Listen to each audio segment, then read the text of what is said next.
This is the Atari 8-bit podcast.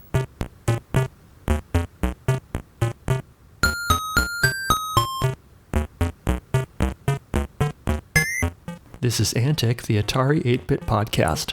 I'm Kay Savitz. This is the fourth in our series of interviews about the Atari computers at the Capitol Children's Museum. Bob Evans wore many hats at the museum. He was director of special exhibits, where he worked on the museum's exhibit on the history of human communication, which used several computers, both public-facing and behind the scenes. He was administrator of Superboots, the museum's software publishing lab. It published the computer art program Paint, but no other software. Bob was administrator of the Future Center, the museum's public computer lab, and administrator of the museum's summer computer camp for disadvantaged youth. This interview took place on April 22nd, 2021. I worked for the architects that the museum used even before it moved to the building that became the Capitol Children's Museum. And we continued to work on, as the exhibits grew, we worked on the museum and did the exhibits as well as the architectural changes to the building. The building was an old convent and nursing home, so it took a great deal of effort to turn it into exhibit halls. I came over to supervise the construction of the communications exhibit, which was the whole wing of the museum that we'd never used, supervised the architectural changes and the physical design of the exhibit. And eventually I ended up just staying with the museum and working for them from 1981 until 2016. Oh, wow. So I was there for 32 years. So you were there for quite a long time. Were you there through the name change and everything? Just started as the Center for Design and Discovery, and then went to the Capitol Children's Museum, then to the National Children's Museum. Went through quite a few changes. But it became the Capitol Children's Museum when we moved to the building that housed the communications exhibit. Tell me how you became involved with the computing aspect of the museum. I understand that the communication exhibit was launched prior to the computer lab. Right. It opened in, I believe, early 1981. And the computer lab didn't open toward the end of 1981. Okay, but there were computers running in the exhibits. Exhibits had computers, and even before the lab opened, yes, the history of human communications exhibit opened with the computers in place. It was just that the public access lab did not open until the end of the year. Exhibit covered everything from the Ice Age cave to satellites. So it literally was the history of communications, but we had computers scattered throughout to teach not only about computers, but to teach the subject matter. For example, we taught what is a database, and we taught that by using the computers for people to enter their own demographic information and then see how it compared to other visitors. Which was kind of fun because you had to be careful what the kids would put into the computer. Oh, no. Do you have an example? Yeah.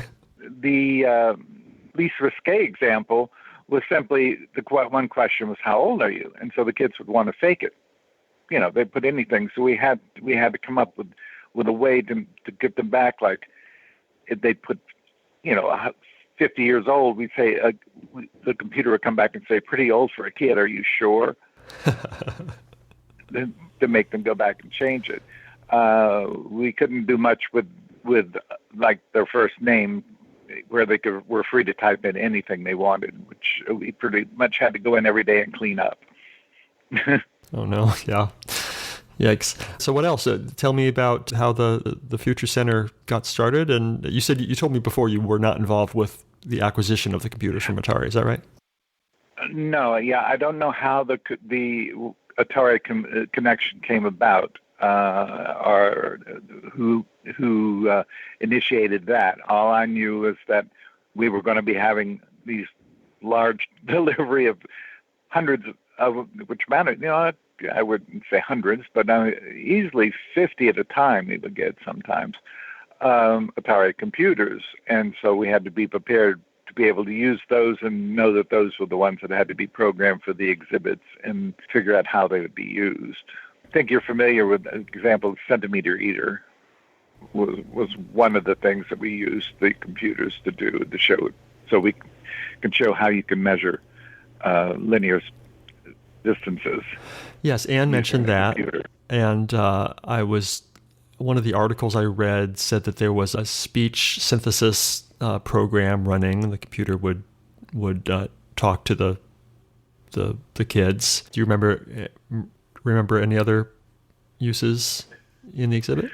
Right out the bat, there was the centimeter, the voice synthesizer, and the demographic one. Because the demographic one was actually the largest one, because I think we had about 4 computers, so people were all entering the information at the same time. Oh, and it would share the information amongst the... Yes. Once you put in your information, it would come up and say, today we had this many visitors, this many your age, this many whatever, whenever you pushed after you entered all your information. So it was just to familiarize them with what a database was. So how well did these computers hold up? I mean, you had these computers in the exhibits running, whatever, for a full day, and you had the computer lab getting used and abused by kids of all ages. How'd they do? Well, the ones in the computer lab held up a little better because there was constantly somebody there supervising, helping people get accustomed to the computers. There was always somebody in the room. The other computers were sort of out there on their own. From the time we started, the enclosures for the computers got a little bit bigger, mm-hmm. So they couldn't really get into the parts of the computer. The computers themselves, like all computers, they would freeze up every once in a while, but and we would take care of that by just turning on and turning them off.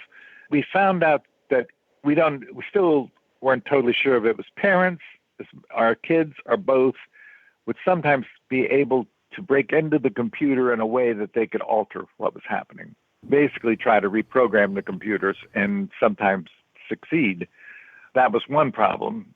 The other problem was the actual keyboards themselves. They were not meant for that amount of use.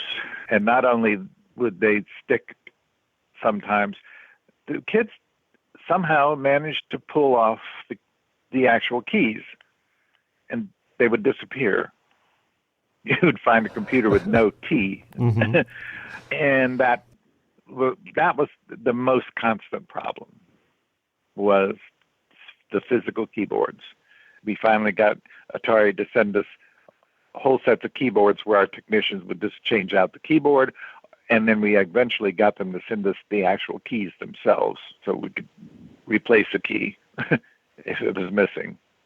At one point, I wanted to persuade Atari to send 400s instead of 800s to use in the exhibits because it had a membrane keyboard, and that would have been much better for exhibit uses. In fact, we tried to create our own membrane over the keys, but we never could quite get it right. I think nowadays you can buy them like that, but you couldn't then. But Atari wanted to show off its higher end product to the public, you think? I believe that was the reason they were reluctant to send the 400s.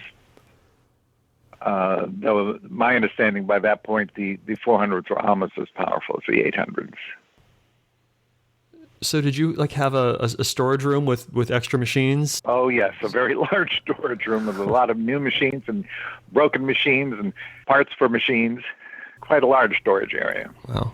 Everything that I've read said that Atari donated 30 computers, and it sounds like they donated those 30, but then had to keep sending new replacement parts and new machines to keep everything running. Yes, I'd even say 30 was a low figure to begin with. Mm-hmm. I'm trying to remember the room. I think there were easily 24, if not almost 30, in the computer room. So in addition to that, we had the ones in the exhibits, which would have been at least 6 to 8 in the exhibits. So Sure. there were more to 30 to begin with. But yes, we would be periodically asking them to send us replacements. I don't think any computer, at least definitely not a computer those days, would have stood up to the use that those got. Sure. Well, the kids were excited to be in front of the computers, I bet.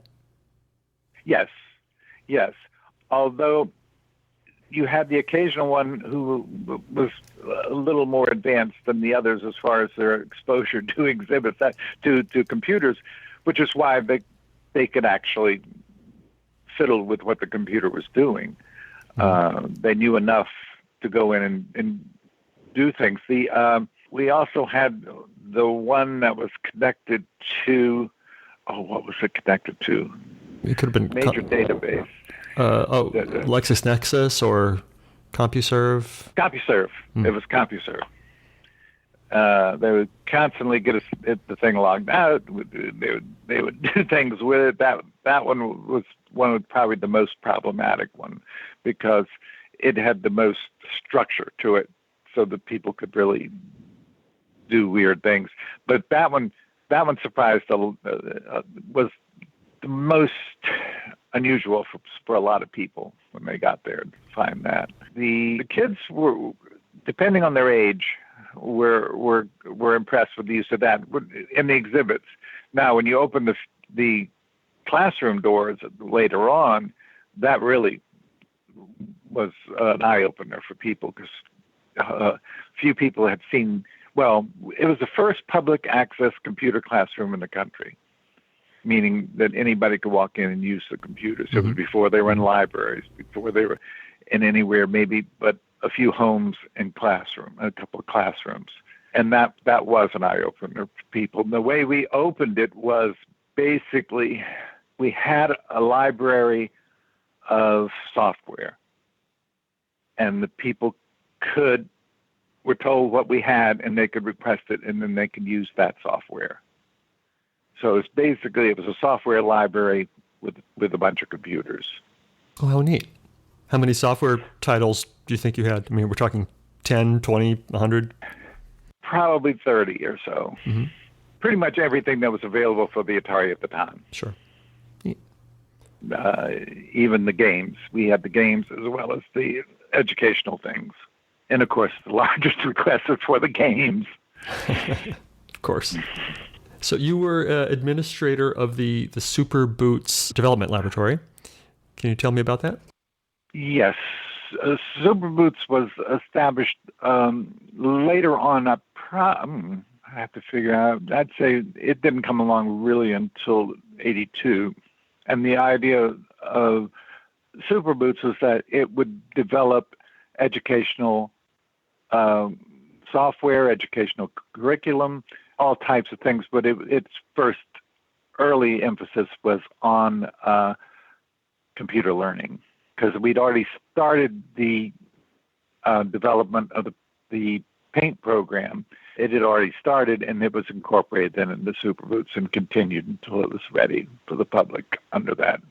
But Superboots continued also to develop later scientific curriculum for classrooms. So it was an overall umbrella for educational development, non-museum educational development.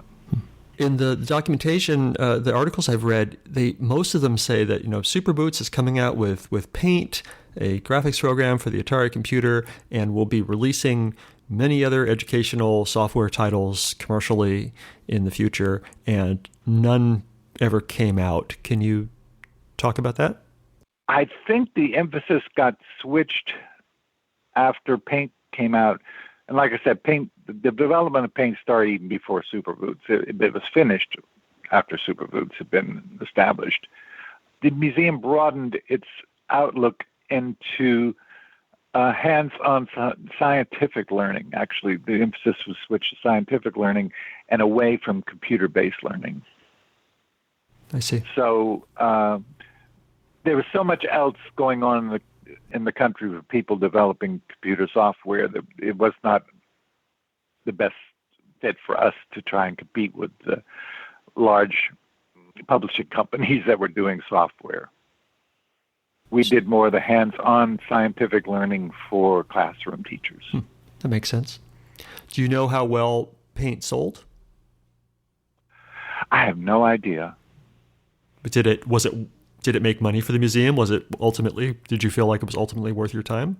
I think it was definitely worth our time. And oddly enough, I remember as late as 10 years later, some royalty checks still coming in. Not big ones, but they did come in. Nice. What else should I ask you about the Atari stuff before we move on to when you started to replace the Ataris? Most interesting thing, other than how it was used in the exhibits and the public access part of it, was the Atari summer camps. Oh, right. Tell me all about that. Atari told us that they were getting ready to develop a concept of having summer camps around the country and wanting to know how we could participate. And we said we wanted to do summer camps for free with scholarships for inner city children. And they loved the idea. And so two of us went out there to train just like from all the other camps. One of us, that was me, training in the administrative area, and another person training in the curriculum that would be used in the camps, which was based on the logo programs being developed at MIT with Seymour Papert, who later became a great fan of the museum and came and visited us a couple of times. But that was the whole idea, was to teach kids the concept of programming through the use of logo. Mm-hmm.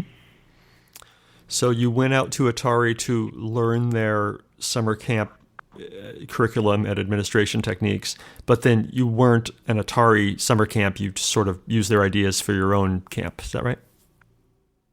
Right. Well, no, we were required to run our camps exactly the same as their for-profit camps were run. Oh.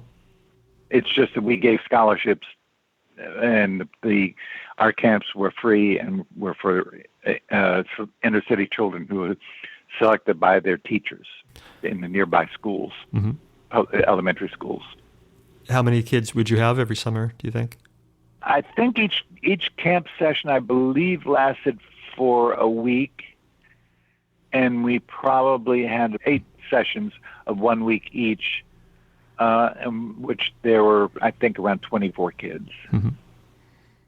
And did this happen for multiple summers or just one? No, this happened for the one summer. By the next summer, we had actually switched out the Ataris and begun with the Apple IIs. Why? Why did you abandon the Atari and switch to the Apple II? Well, Atari itself was abandoned. Yeah, okay, all right. 1984, yes, Atari abandoned. Started to get weird. Yeah, it was phasing out things by then, and we knew that was coming. Ataris were kind of switching back to gaming, and whereas the Apples were coming out as pushing themselves as the educational tool of the future. Mm-hmm. Mm-hmm. Sure. So we kind of knew the writing was on the wall, and so a relationship was developed with Apple. I was trying to figure out what span of the Atari era was. I mean, I in the museum. Yeah, when they got there and when they left. I think they started arriving in 1980, but I wonder when you replaced them. Yes, they physically arriving 1980. I'm pretty sure the exhibit opened to the public early 81. The lab opened late 81, and I would somehow 83 seems like it really, the era was only a 2-3 year at the most. Mm-hmm. July of 84 is when there was a new owner at Atari, and they would right. when they would have dropped you, and they dropped everybody else at that point. So it was it couldn't have been right, later but than I before. even think it was a little before that, because I think they the reason they had a new owner, I think, is they were having financial difficulties. Yeah. So they weren't being able to supply us with what we needed. So we knew the time had come to start looking for something else. And that's when the connection with Apple came along. So I think they abandoned us. We didn't abandon them. But we probably would have anyway, because they de-emphasized education and went back to looking more at the game end of it. Anne told me the story of when she went out to Apple and talked to Steve Jobs, and he gave the museum 100 computers. So you started replacing all the Ataris with Apples in the labs and the exhibits, and how did that go? It went fine. There was more educational material available for the Apple, which gave us a little more freedom in what we did and could do. I'm trying to remember how the transition happened in the exhibits. I don't think everything was, we were able to just transition everything that we were already doing to the Apple. I think we had to come up with a few new things. The database could be done, had to be specially programmed for the Apple. It wasn't like a direct transfer. We didn't, in the exhibits, didn't just transition everything immediately from one computer to a different computer. Sure. The lab was a whole different matter. We closed the doors and 2 weeks later opened the doors again with all new hardware and software. But the exhibits were a little difficult transition. And did kids steal the keys off the Apple IIs as well? Occasionally, yes. Of course they did. Yes, and why, I have no idea. To this day, I can't understand what the attraction was of pulling off a key. Unless they saw their initial and wanted them. I don't. I do not understand that. And I've never talked to a classroom teacher who had that problem when they had computers in the classrooms. Mm-hmm. So that is strange. All right, what else should I ask you about that time that I haven't asked you yet? I think the important thing to understand is that despite everything the way it sounds like we knew what we were doing, we didn't know what we were doing. We were learning as we went. Computers were as new to us as they were to the kids almost. Everybody thought, I'm an adult, I must know more, but we didn't. Sure, we had a programmer who could program paint or could program the other things, but those of us who were dealing in the exhibits were learning as we went, and definitely those of us with the computer lab were learning as we went. Mm-hmm. It wasn't like a bunch of experts suddenly there, and eventually we became experts. I mean, the people were calling us up for how are kids with computers or whatever. We were the experts pretty much at that point. As far as children's use of computers, but we were learning along with the kids. Sure, that makes sense. What do you do these days? I am retired. Okay. And enjoying it. Excellent. Very nice. If you could send a message to the kids who grew up at the Capitol Children's Museum and now they are adults and maybe they're listening to this interview, what would you tell them? Boy, they really would be adults, wouldn't they? Yeah. They would be parents, hopefully not grandparents, but possibly parents. I would want to know more how it had influenced them.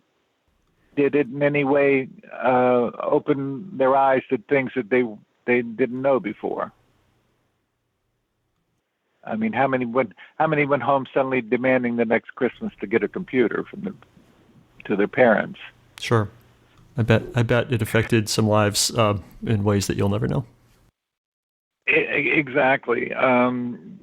It also, I think, affected quite a few teachers because a lot of the people who came into that lab, we would have teacher days. We would have days when classroom teachers could come into the lab and see things for themselves. I don't know how many of them it influenced to go back to the schools and demand that they get computers for their classrooms. Were you there for the day where the members of Congress came in to use the lab? No, you got it kind of backwards. We brought the lab to Congress. Oh, really? Yes, I actually did do that. Yes, we were asked. We were told basically if you can teach. I think was it Al Gore? It was somebody. Yeah, it was Al Gore. Al said he was a good friend of the museum, very good friend of the museum. He said, "Look, you can teach computers to kids. You can teach to members of Congress." That was the basic premise, and we said, "Sure." And of course, we wanted members of Congress to come to the museum, but that isn't quite how it could work because they have to be on call for votes, even though we were only about 6 blocks from the Capitol. So it was decided that we would bring the lab to the Capitol, and we were given a room that we could set up as a computer classroom. Boy, by that point we had the apples. I'm pretty sure. Yeah. And so Apple did a training curriculum that was very similar to what we did for the kids, actually, but a little more grown up. And I had to bring 40 computers to the Capitol building, keep them in the basement of the Capitol building because the room was in use until the next day. So we were able to tell them how we wanted the tables set up and how we needed electrical connections. But I had to stay in the basement of the Capitol with the computers on carts until Congress closed at I think it was 8 or 9 o'clock that night, and bring them upstairs and spend the whole night setting up the computer lab. Oh, no. No, you've only heard part of the problem. We did that, and it was supposed to be 3 days of I think it was 3 days of classes with rotating Congress people. But they told me then that the room had to be cleared off for the next morning for a meeting, and I had to take all the computers back down into the basement and wait then till midnight and be able to bring them back upstairs and reset up the meeting for another day. So I did that twice. But it was well received, and I was really amazed. It was really funny watching all these grown people getting the same lessons we were giving kids back at the museum. Nice. And you think they learned as much as children would have in the same amount of time? I don't know if they learned as much. I think they got an appreciation of what was done. Kids were a little more into what they were doing. The adults were, I'm here to find out how important this is. Kids were just there to have fun. Sure. Yeah. Now, whether it influenced any later legislation about technology funding for schools, I don't know. But it was well received, and each one was full. Each session we had was full. What haven't I asked you that I should have? The only thing different was that maybe you should know is that the teachers in the room were like teaching each other. It wasn't like we trained them. It was like they would work in the room under another teacher, and then they would learn from them, and then a new person who wanted to be assigned to that class, the computer classroom, would go in and would work under another teacher. It was an apprenticeship type thing. It wasn't like we directly trained each one of them how to work with the room. So it was constantly evolving. They were actually the teachers were learning what worked with the kids, and then we're adapting to that. And we weren't telling them exactly what to do. Mm-hmm. They were learning as they went. And you guys were on the cutting edge of having a public computer lab and figuring out how to teach people of all ages about computers. That must have been super exciting. It was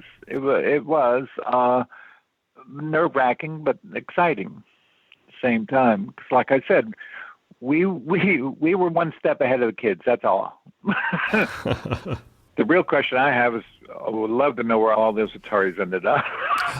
But Me too. I know at one point we had a storage room. I mean, we didn't send them back to Atari. Sure. I think when we moved out of that building, they may have still been in the storage room. No, wait a minute. We turned that storage room into something. So we may have finally just had to dispose of them. Oh, that breaks my heart. I know. I'm sure it does. I've heard all the funny rumors about the landfills with Atari programs in it and computers somewhere in California, and people being very upset. But we weren't quite a landfill, but I don't know where they ended up. I would love to have been able to say I had one sitting here in pristine condition. But I don't. My only souvenir is actually a copy of the paint program in the book. Nice. Well, I was thinking that just after being in a public access computer lab and for 4 or 5 years, whatever it was, none of them were in pristine condition by the end. No, they probably weren't. There may have been a hidden one in a box somewhere that never gotten done, but no, they weren't in very pristine condition. That's for sure. Yeah. I would say, like I was telling you, while upstairs 2 floors above me was the state of the art for the time computer lab, I was still working on this electronic typewriter in my office. I think I have what I need. Thank you so much, Bob. You're very welcome.